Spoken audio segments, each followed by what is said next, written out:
mindset that says, I can wait till later, I've got years, is already the mindset that's not just behind chronologically in years, but is years behind in development as well. That's the person who gets into their 30s and says, man, I'm sorry, where did all that time go? How did I get to where I am?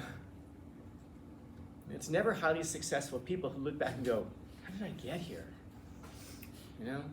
It's always people who are wondering, my goodness, it was this monotony of the day after day. Wake up, go to work, come home, eat dinner, go to sleep. This is a story I usually tell you guys at the end, but I'll tell you now.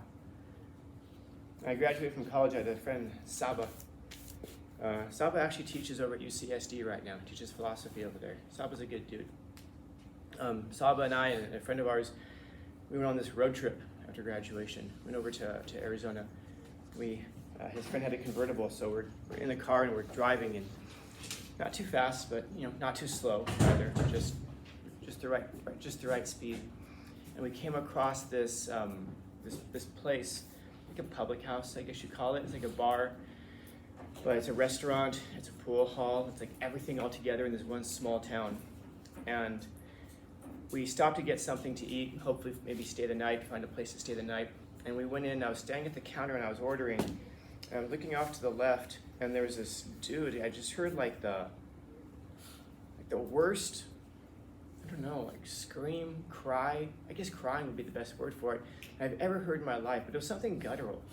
It was something just like so remorseful and regretful that I looked over and I just saw this guy who was just like hands in his face and a couple people around him, and the guy's crying and he's just saying the same thing over and over again.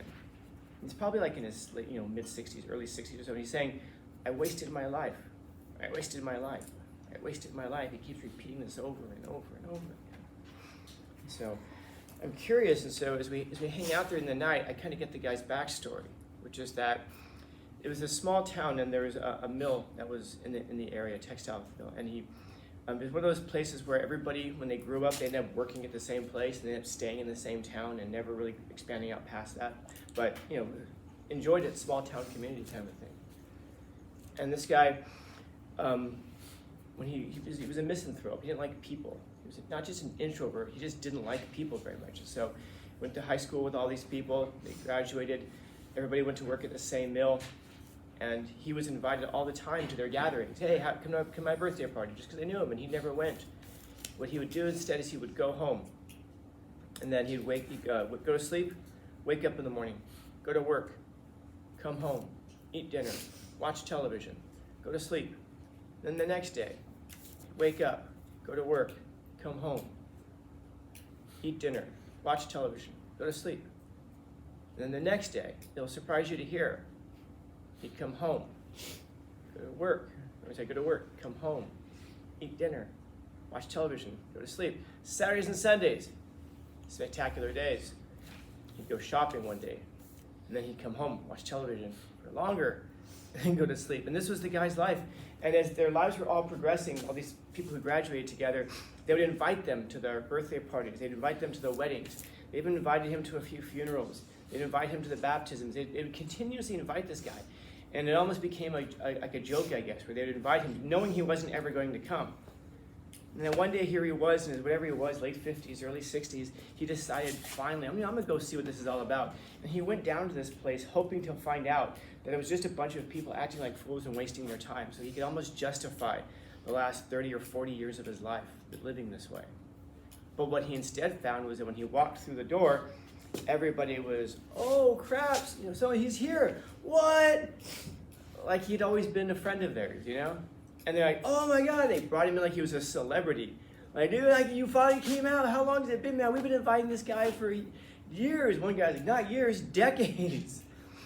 And you found out that, these, like the baptism he was invited to, whatever it was, 20 years earlier, here was the guy who was being baptized 20 years ago. It was the guy's son.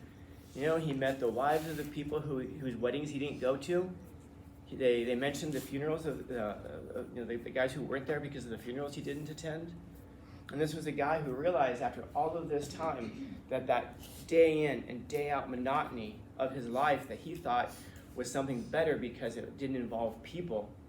It was actually a day-to-day chipping away at his life, at his very existence. He missed out on ever having gotten married, ever having had a family, and he didn't even know that he missed it until he was there that night, I guess.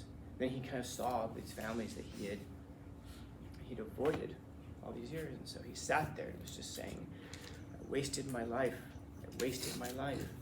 And everyone's around him, trying to comfort him, like telling him, yeah, but you're here tonight, man, you can be here tomorrow night, we'll be here next weekend, come to this. They're inviting him to all the things as it was before.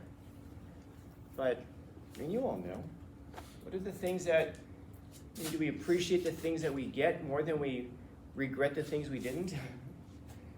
You know, this guy had 30 years of regrets of things that he missed. We always miss, not the $1, not the $10 we have in our pockets, but the $1 we lost yesterday.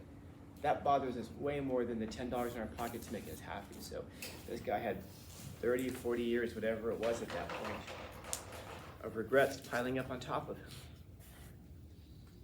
So normally I tell you guys this second semester near the end, but I guess I'm telling you first semester this year. Stop wasting your lives. You know, I don't want to be in a car someday, going through Arizona, stopping at a pub and looking over and hearing one of you guys crying and thinking, I know that fool. He wasted his life.